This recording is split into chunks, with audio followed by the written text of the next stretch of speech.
E a caridade é esta, que andemos segundo os seus mandamentos. Este é o mandamento, como já desde o princípio ouviste, que vinde nele, que andes nele. João. Em todos os lugares e situações da vida, a caridade será sempre a fonte divina das bênçãos do Senhor. Quem dá o pão ao faminto e a água ao sedento, remédio ao enfermo e luz ao ignorante, está colocando na edificação do reino divino em qualquer setor da existência ou da fé religiosa a que foi chamado. A voz compassiva e fraternal que ilumina o espírito é irmã das mãos que alimentam o corpo. Assistência, medicação e ensinamento constituem modalidades santas da caridade generosa, que executa os programas do bem. São vestiduras diferentes de uma virtude única. Conjugam-se e completam-se em um todo nobre e digno.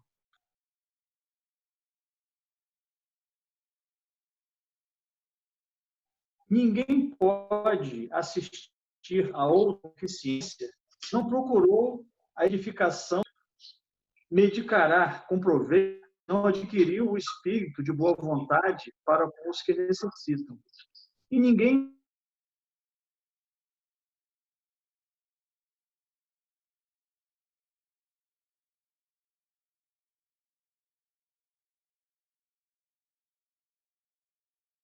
as menores manifestações de caridade, nascidas da sincera disposição de servir com Jesus, são atividades sagradas e indiscutíveis. Em todos os lugares serão sempre sublimes luzes de fraternidade, disseminando alegria, esperança, gratidão, conforto e intercessões benditas. Antes, porém, da caridade que se manifesta exteriormente nos variados setores da vida, pratiquemos a caridade essencial, sem o que não poderemos efetuar a edificação e a redenção de nós mesmos.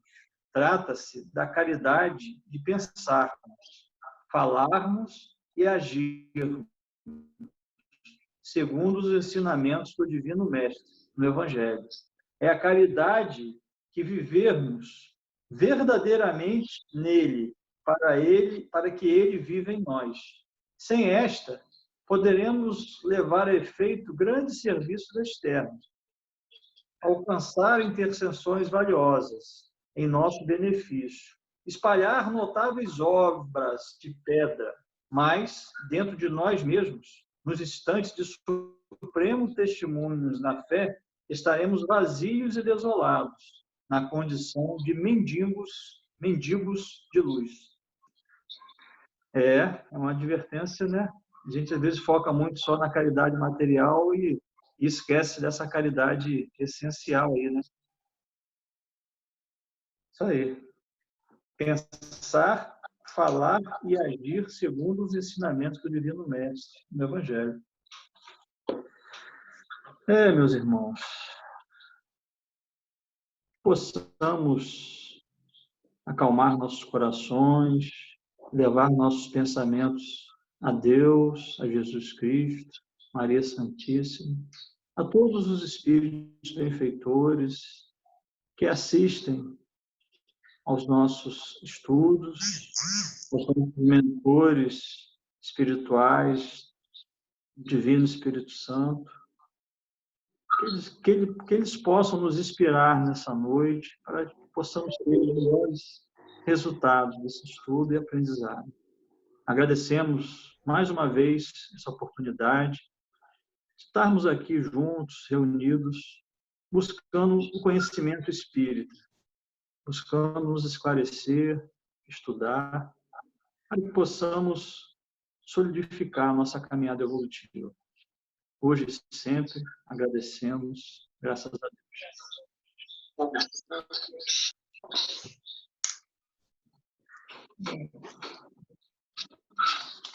247, então, a gente vai dar continuidade ao tema obsessão, né? Da obsessão. É o capítulo 23 aí. A questão 247. Os espíritos dados a sistemas são geralmente escrevinhadores, pelo que buscam os médios que escrevem com facilidade e dos quais tratam de fazer instrumentos dóceis e, sobretudo, entusiastas, fascinando-os.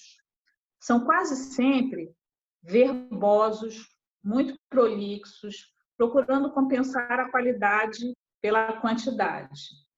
Comprazem-se em ditar aos seus intérpretes volumosos escritos indigestos e frequentemente pouco inteligíveis, que felizmente têm por antídoto a impossibilidade material de serem lidos pelas massas.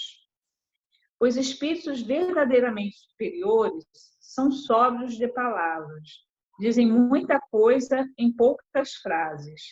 Segue-se que aquela fecundidade prodigiosa deve sempre ser suspeita. Nunca será demais toda a circunspecção quando se trate de publicar semelhantes escritos. As utopias e as excentricidades que neles por vezes abundam e chocam o bom senso, produzem lamentável impressão nas pessoas ainda noviças na doutrina, dando-lhes uma ideia falsa do espiritismo, sem mesmo se levar em conta que são armas de que se servem seus inimigos para ridiculizá-lo. Entre tais publicações, algumas há que, sem serem mais e sem provirem de uma intempestivas ou desazadas. Na verdade, aí, pelo que eu entendi, Kardec está fazendo uma advertência, né? Para a gente, os médios, principalmente, quem recebe essas psicografias, né? Tomar cuidado, né, com as manifestações, né, de espíritos que querem, às vezes, com um palavreado muito, né, rebuscado.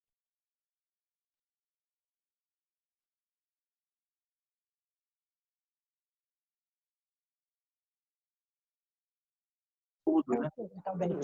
E até um conteúdo duvidoso, né? Pode até levar à ridicularização de quem publicar uma mensagem desse tipo.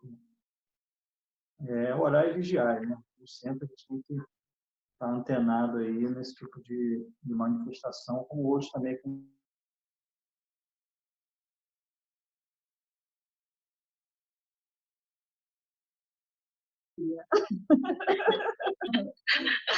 Pessoal, olha só, é importante, né, quando a gente está fazendo estudo, né, o pessoal participar, né, comentar, então fica à vontade aí.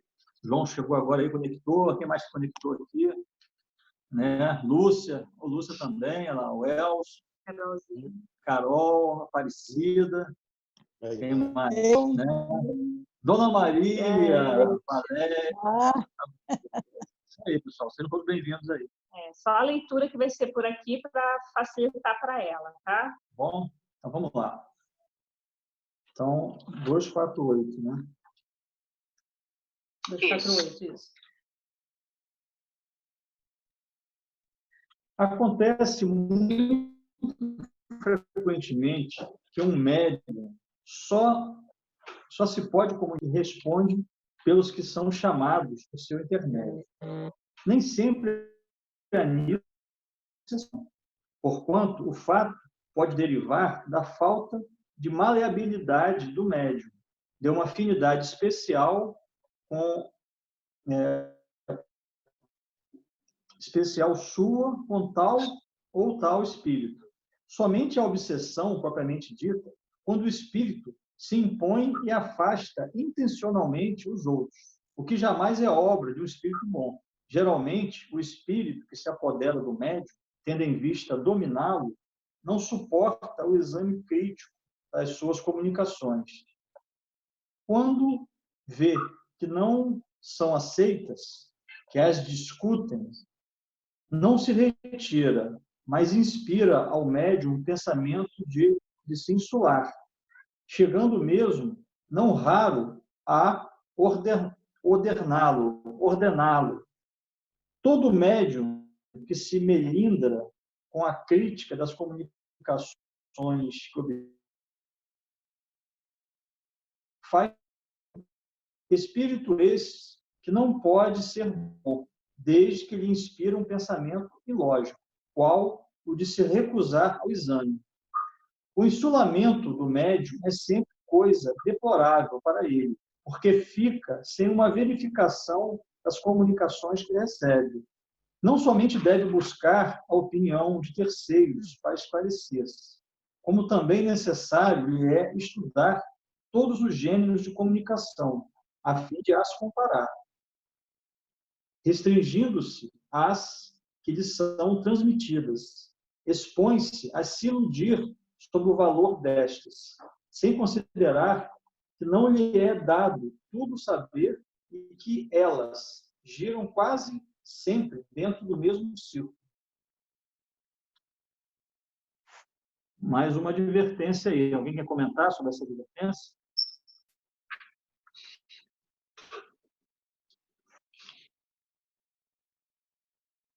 Bom, pelo que eu entendi aqui, né, a gente volta naquele princípio básico do espiritismo da fé raciocinada, né? Então, nada melhor do que se comparar naquilo que você está recebendo, aquela mensagem, a outras mensagens de outros espíritos. Então, a gente tem que tomar cuidado quando a gente tem só aquela afinidade, só com o espírito, só recebe daquele, né? Pode ser uma questão de afinidade mesmo, né, propriamente dito, mas pode ser também que uma vinculação aí com um processo de obsessão. Então, é só uma advertência que é feita aqui, né, pelo Allan Kardec, pelos espíritos, né. João, gostaria de comentar alguma coisa aí, João? Está quietinho?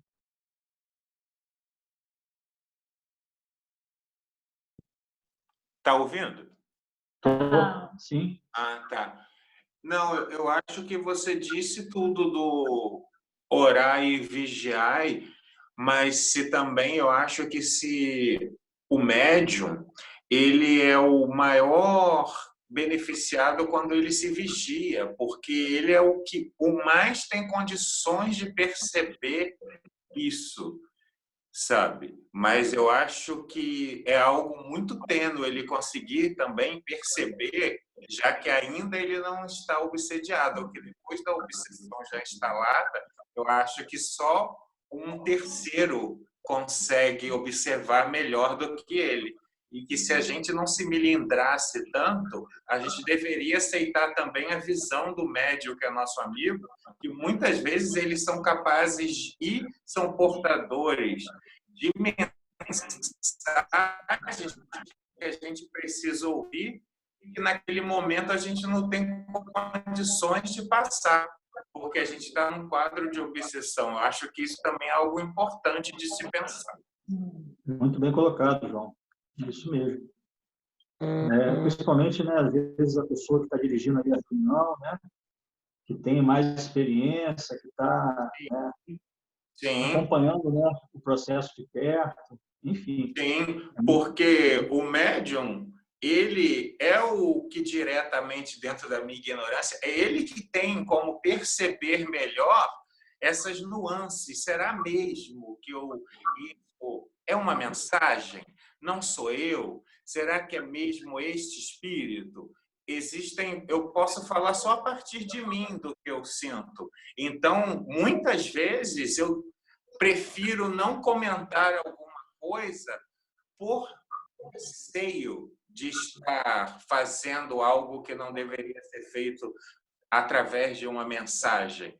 Mas, com o tempo dentro da casa, eu já consigo observar aí, vocês que frequentam junto comigo sexta-feira, que é o dia que eu faço esse tipo de intervenção, eu já consigo, em alguns detalhes, para mim já são muito claros que não sou eu que estou passando a mensagem, sabe? Que é realmente uma mensagem espírita, é de um espírito desconhecido e mesmo de um espírito conhecido. Exatamente, existe a necessidade, porque muitas vezes aquela pessoa que tinha uma sintonia maior, ela não está presente no momento. Aí eu não tenho cão, caça com gato. A mensagem precisa ser passada, entendeu? É isso aí. Então, é isso. Muito bem, muito boa aí a contribuição. Alguém mais quer comentar alguma coisa?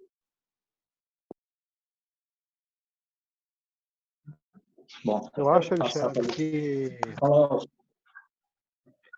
que assim, porque tinha uma dúvida, até eu já conversei isso no passado, né? Alguns médiuns, eles têm assim um espírito que é muito ligado a ele, tipo Chico, Emmanuel, Divaldo, João de Ângeles, por aí vai, né? E aí dava uma falsa impressão de até uma espécie de obsessão, né? Porque, puxa, parece que só esse espírito que está ali. Mas se a gente analisar as comunicações desses médios e de outros aí, não é só aquele espírito. Chico, por exemplo, tem dezenas, milhares de espíritos que escreveram através dele. Na prática, Emmanuel talvez tenha sido o que menos escreveu, né? Acho até que, que André Luiz, por exemplo, tem escrito mais livros através de Chico do que o próprio Emmanuel, né? O irmão X também. Ou seja, então a gente vê que às vezes tem uma as pessoas às vezes aí a gente observando esses médios a gente vê a diferença. Aí tem uma obsessão e aquele que realmente está fazendo um trabalho o espírito com o médium, né? Perfeito. Ok. Estão prosseguindo, 249. Né? 249 agora leva para o seguinte. Vamos lá. Os meios de se combater a obsessão variam, de acordo com o caráter que ela reveste.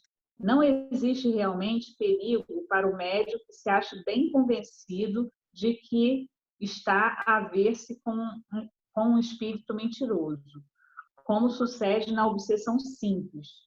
Esta não passa, então, para ele, de fato, desagradável. Mais precisamente, porque ele é desagradável, constitui uma razão demais para que o espírito se encarnice em vexá-lo. Duas coisas essenciais você tem que fazer nesse caso: provar ao espírito que não está iludido por ele e que ele é impossível enganar. Depois, cansar-lhe a paciência, mostrando-se mais paciente que ele, desde que se convença de que está a perder o tempo, retirar-se-á, como fazem os importunos a quem não se dá ouvidos. Isso porque nem sempre basta e pode levar muito tempo, porquanto espíritos já tenazes, para os quais meses e anos nada são. Além disso, portanto, deve o médium dirigir um apelo fervoroso ao seu anjo bom, assim como aos bons espíritos que lhe são simpáticos, pedindo-lhes que o assistam. Quanto ao espírito obsessor, por mal que seja, deve tratá-lo com severidade, mas com benevolência, e vencê-lo pelos bons processos, orando por ele. Se for realmente perverso, a princípio zombará desses meios. Porém, moralizado com perseverança, acabará por emendar-se. É uma conversão a empreender, tarefa muitas vezes penosa, ingrata, mesmo desagradável, mas cujo mérito está na dificuldade que ofereça e que, se bem desempenhada, dá sempre a satisfação de se ter cumprido um dever de caridade, e quase sempre há de ter se reconduzido ao bom caminho com uma alma perdida. Convém, igualmente, se interrompa toda a comunicação escrita, desde que se reconheça que procede de um espírito mau, que há nenhuma razão quer atender a fim de se lhe dar o prazer de ser ouvido. Em certos casos, pode até convir que o médium deixe de escrever por algum tempo, regulando-se, então, pelas circunstâncias. Entretanto, seu médium escrevente pode evitar essas confabulações, outro tanto já não se dá com o médium audiente, que o espírito obsessor persegue, às vezes a todo instante, com as suas proposições grosseiras e obscenas, e que nem sequer dispõe do recurso de tapar os ouvidos. Aliás, cumpre se reconheça que algumas pessoas se divertem com a linguagem trivial dessa espécie de espíritos, que os animam e provocam com o rirem de suas tolices, em vez de lhes impor em silêncio e de os moralizarem. Os nossos conselhos não podem servir a esses que desejam afogar-se. Que advertência, né? Que advertência, né? A gente não pode entrar nessa sintonia aí, né, com um espírito desse e dando vazão aí a essa manifestação, né? Para quem faz a psicografia, né, é mais, digamos assim, né, é um pouco mais fácil. Agora, a psicofonia fica mais complicado, né? Porque para você controlar isso, né, já é um pouco mais complicado aí, eu estou dizendo. São dois processos aqui, na verdade, um pouco antes, né, tem a questão de você conseguir até doutrinar esse espírito, que fala aqui no começo, né? Tem que ter muita paciência, tem né? que vencer esse espírito através da paciência, né? Perseverança. Aí você consegue isso quando você consegue essa doutrinação, né, desse espírito. Alguém quer comentar?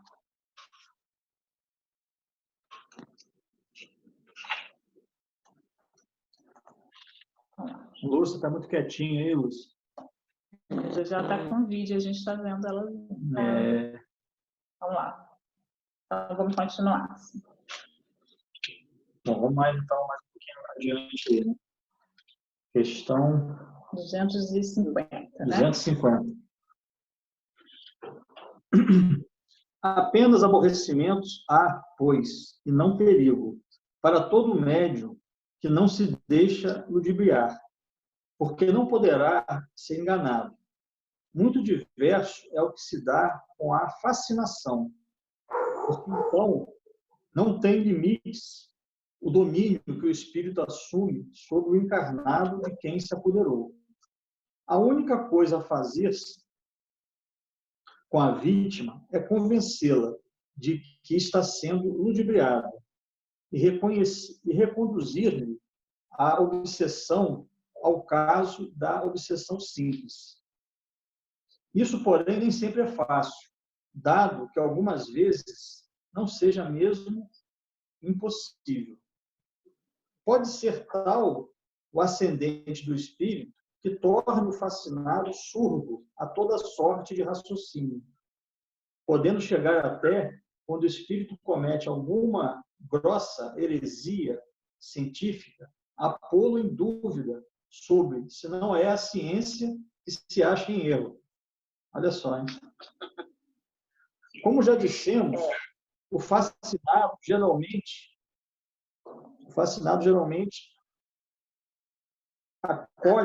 acolhe mal os conselhos, a crítica o aborrece, irrita e o faz tornar quisila os que não partilham de sua admiração.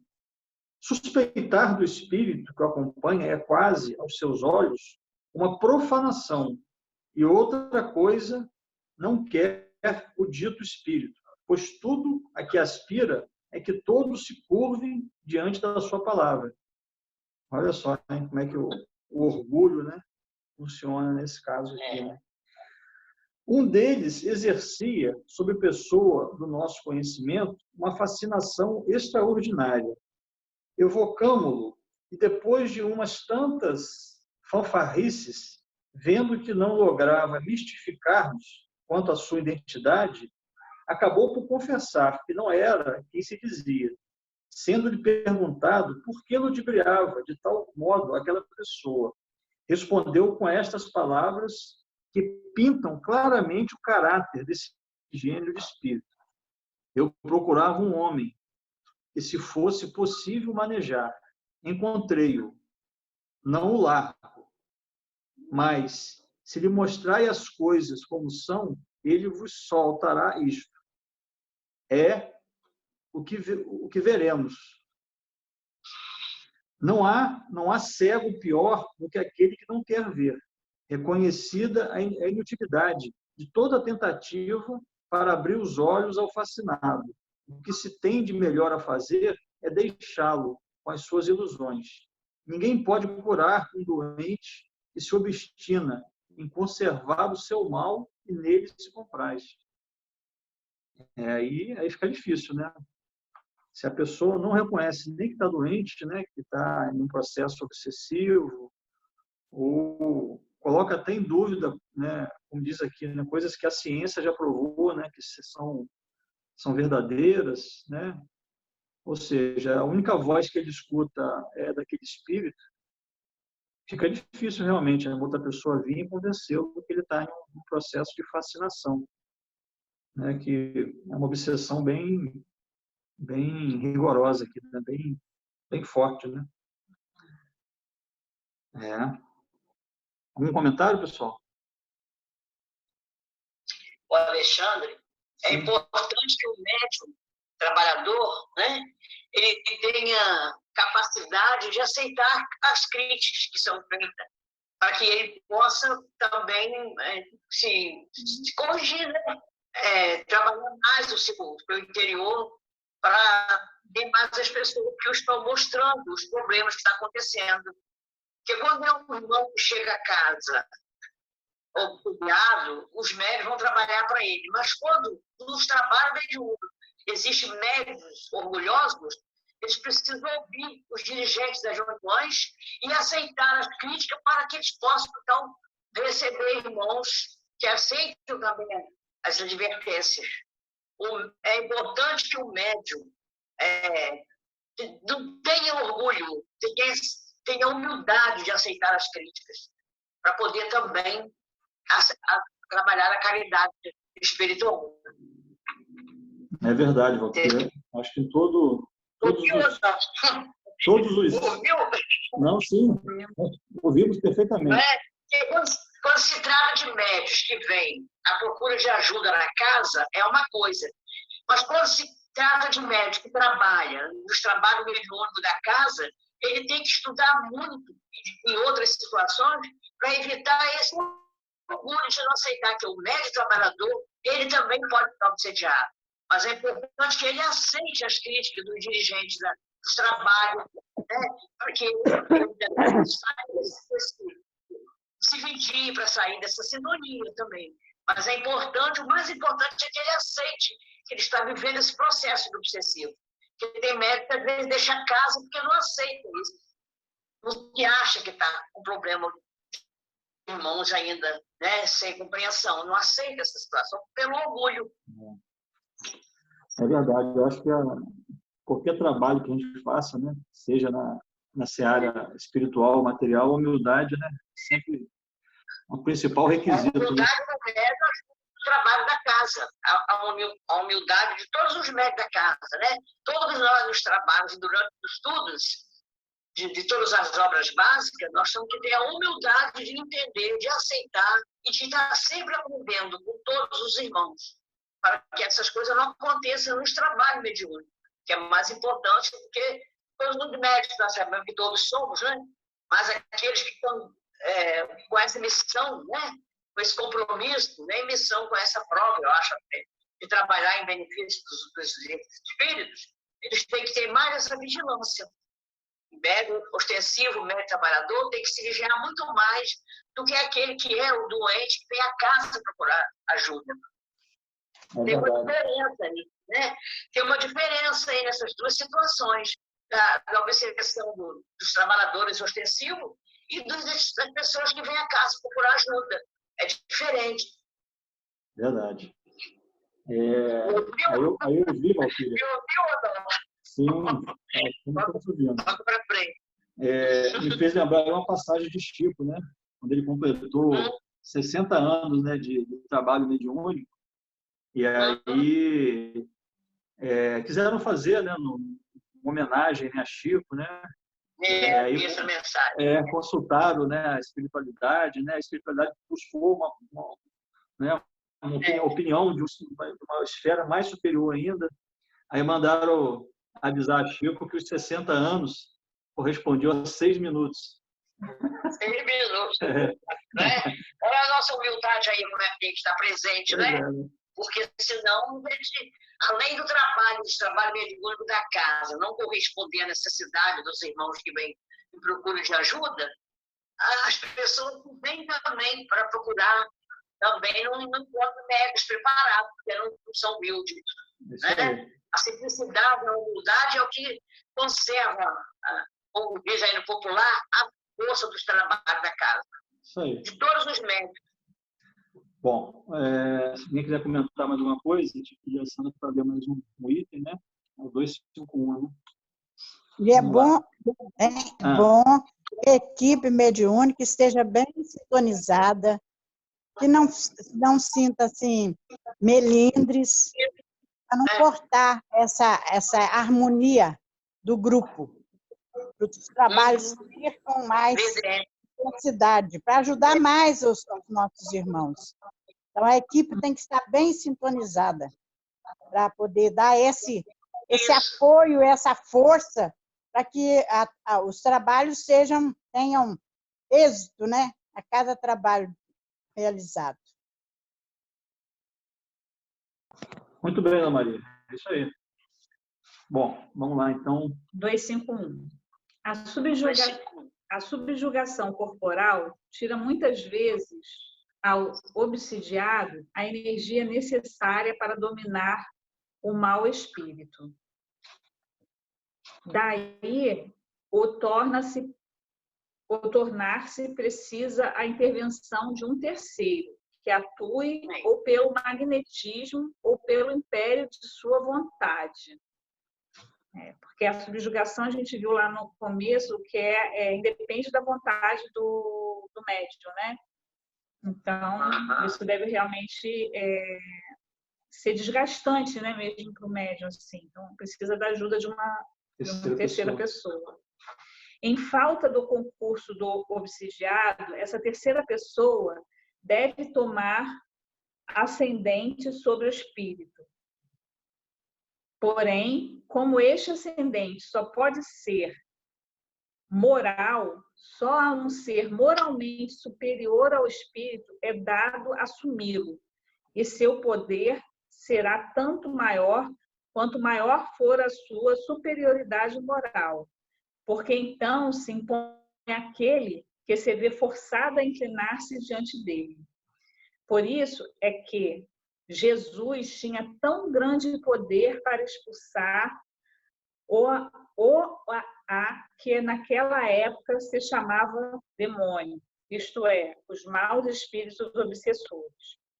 Aqui não podemos oferecer mais do que conselhos gerais, porquanto nenhum processo material existe, como, sobretudo, nenhuma fórmula, nenhuma palavra sacramental, com o poder de expelir os espíritos obsessores. Às vezes, o que falta ao obsidiado é força fluídica suficiente. Nesse caso, a ação magnética de um bom magnetizador lhe pode ser de grande proveito. Contudo, é sempre conveniente procurar por um médium de confiança os conselhos de um espírito superior ou do anjo guardião. Somente. Isso daqui eu não entendo nem nunca participei de nada assim, mas eu estou entendendo assim, por exemplo, quando, no caso, né, essa subjugação corporal aqui, né, quando existe essa obsessão e ele realmente não consegue dominar isso, ou sair, né, que o, né, sei lá, conversar com o espírito, doutrinar sozinho, né, precisando dessa terceira pessoa, aqui também fala que essa terceira pessoa tem que ser moralmente elevada, né? E só no caso, no tempo de Jesus, é que ele tinha o poder de, através de palavras determinadas, expulsar esses espíritos, né? Jesus puro, né? Nenhum espírito, né, tinha ascendência sobre ele, né? De nível espiritual. No caso da gente, né, que nós somos imperfeitos também, aí a gente vai entrar só num processo de convencimento geral, né? É o que a gente tenta fazer nas reuniões, né? Nas reuniões a gente vê isso, né? A gente dá conselhos, tenta encaminhar, tenta, né, esclarecer, mas, né, a gente tem limitações, né? É por isso que respeitar o livre-arbítrio também, né? Exato. Do espírito. Isso. Aí em outras religiões que a gente vê que tem essa, que eles ficam falando assim, que saia demônio, que saia, não existe isso, né? Não é assim, né? Esse processo aí de exorcismo, né? Ou também mesmo na Igreja Católica. Né? Enfim. Elcio, quer comentar alguma coisa sobre isso?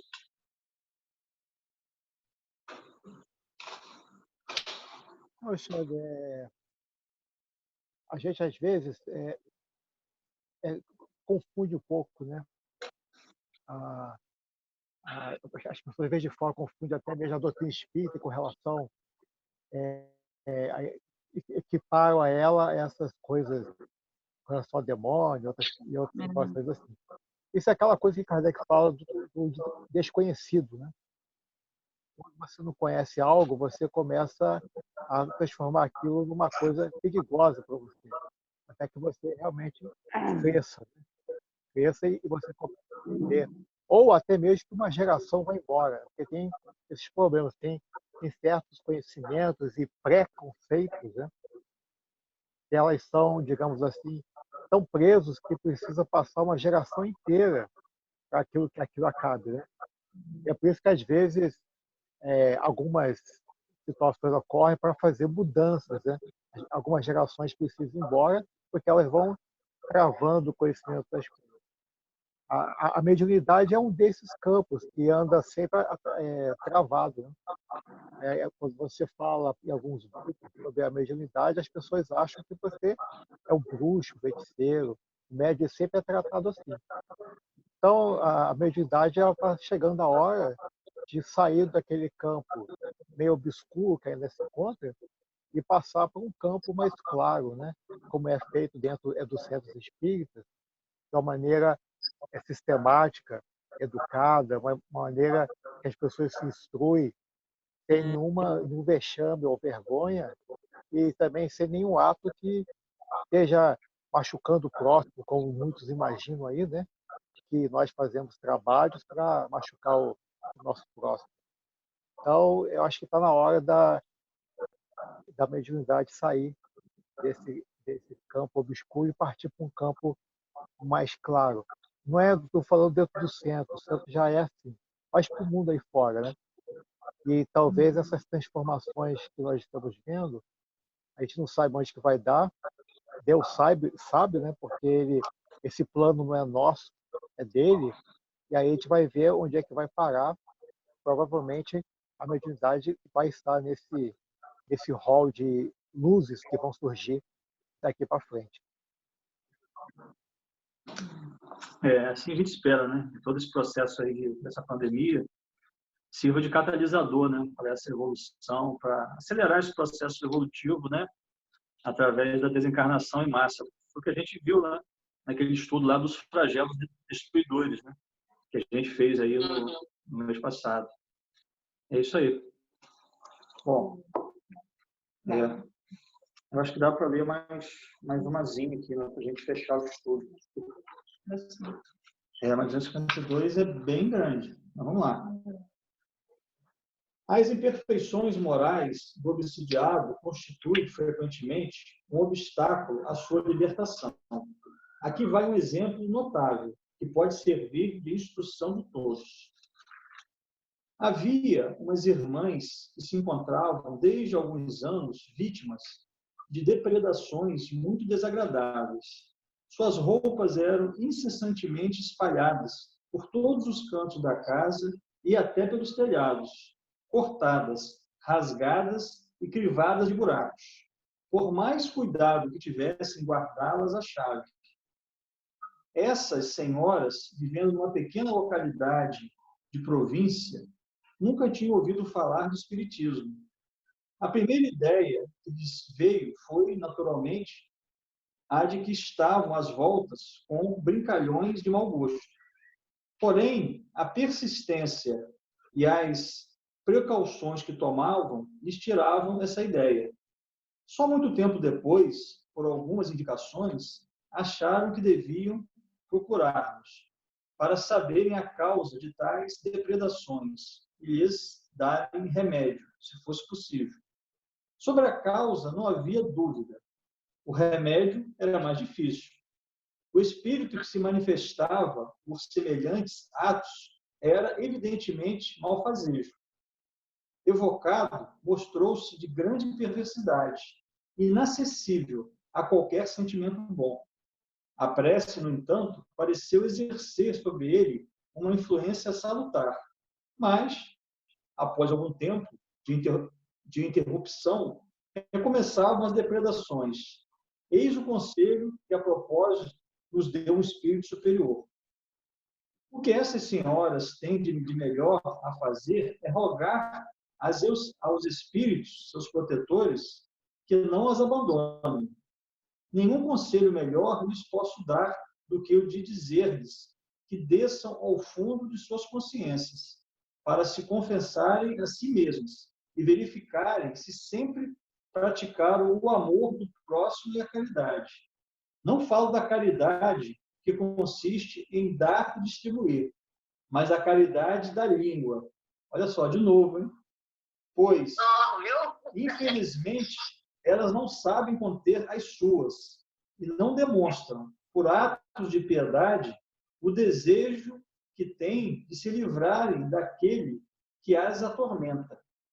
Gostam muito de maldizer do próximo, e o espírito que as obsedia toma sua desforra, porquanto, em vida, foi para elas um burro de carga. Pesquisem na memória e logo descobrirão quem ele é. Entretanto, se conseguirem melhorar-se, seus anjos guardiães se aproximarão, e a simples presença deles bastará para afastar o mau espírito, que não se agarrou a uma delas em particular, senão porque o seu anjo guardião teve de se afastar, por efeito de atos repreensíveis, os maus pensamentos. O que precisam é fazer preces fervorosas pelos que sofrem e, principalmente, praticar as virtudes impostas por Deus e a cada um, de acordo com sua condição. Como ponderássemos por que essas palavras pareciam tanto severas e que talvez fosse conveniente adoçá-las para serem transmitidas, o Espírito acrescentou: devo dizer o que digo e como digo, porque as pessoas de quem se trata têm o hábito de supor que nenhum mal fazem com a língua, enquanto o fazem muitíssimo. Por isso, preciso é ferir-lhes o espírito, de maneira que lhes sirva de advertência séria. Ressalta do que fica dito o ensinamento de grande alcance, que as imperfeições morais dão aso à ação dos espíritos obsessores, e que o mais seguro meio de a pessoa se livrar deles é atrair os bons pela prática do bem. Sem dúvida, os bons espíritos têm mais poder do que os maus, e a vontade deles basta para afastar estes últimos. Eles, porém, só assistem os que os secundam pelos esforços que fazem por melhorar-se, sem o que se afastam e deixam o campo livre aos maus, que se tornam, assim, em certos casos, instrumentos de punição, visto que os bons permitem que hajam para esse fim. Olha que advertência, né? A questão toda aí que a gente viu, né? Maledicência, né? Da caridade. Maledicência. E da caridade, né? Porque às vezes a gente acha que é muito bonzinho, né? Porque está ajudando materialmente alguma pessoa, está distribuindo, né? Coisas que nos sobram, né? Mas e aí? E o pensamento? E as nossas atitudes? E a vida alheia. Exatamente. A vida alheia, né? A língua. Exatamente. Olha a honra da língua. Mas que interessante, né? A gente começou lendo o livro aqui do Vinha de Luz, né? Que tratava desse assunto, estamos encerrando, né? Que falou da caridade essencial, né? E a gente está encerrando aqui, dando um reforço no mesmo, né? Rodamos, caímos no mesmo item, né? Que a gente tem que ter cuidado com... Como a gente sabe que coincidência não existe, né? Não existe, né? Traçado. É uma advertência para a gente aí, né? Opa! Eu penso que... Falar bom da vida alheia não dá certo. Não dá certo, né, Valquíria? Eu penso assim que todos nós somos cobrados não pelo mal que a gente também deixa de fazer, mas pelo bem que a gente deixa de fazer, né? O bem que a gente não faz. E o médium, o médium também, ele é muito, assim, por mais que ele vá para casa, que ele até estude, né? Ele esteja lá desenvolvendo a mediunidade, mas ele precisa na prática, está fazendo a caridade, né? Essa caridade moral. É 24 horas de vigilância. Isso, né? De exemplo, né? Porque não adianta nada, assim, você está lá dentro, desenvolvendo a mediunidade, trabalhando, fazendo a comunicação com os irmãos que necessitam, né? Fazendo a doutrinação, e cá fora você está falando mal, você não está perdoando, você não está praticando bem. Então, por isso também eu acredito que todos nós somos cobrados, né? Imagino com a responsabilidade que o médium tenha, né? Desse dever, dessa tarefa que ele vem na Terra cumprir, deve ser muito mais também, né? Certeza. Orar e vigiar. Orar e vigiar. Eu gostaria de acrescentar alguma coisa para a gente encerrar, fazer um fechamento, fique à vontade. Nossa consciência e Deus. Nossa consciência e Deus, né? Fazer um exame de consciência todos os dias. É o que Santo Agostinho recomenda a gente, né? É isso aí. Bom, Lucinha, você que ficou quietinha aí, vamos... Sendo sexta-feira, né? Eu diria que você fizesse aí a nossa oração de encerramento. Pode ser?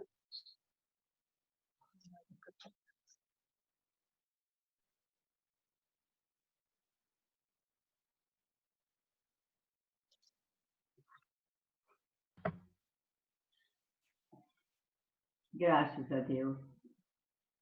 Agradecidos estamos, Jesus, por mais uma oportunidade de estarmos reunidos em vosso nome. Pedindo sempre a proteção do Mestre Jesus, de Maria Santíssima, dos abnegados espíritos do Divino Espírito Santo, que estão lá, reunidos também fazendo esse estudo. Pedindo, Pai, por todos aqueles que sofrem, por todos aqueles que padecem, por todos aqueles que estão no seu leito de dor.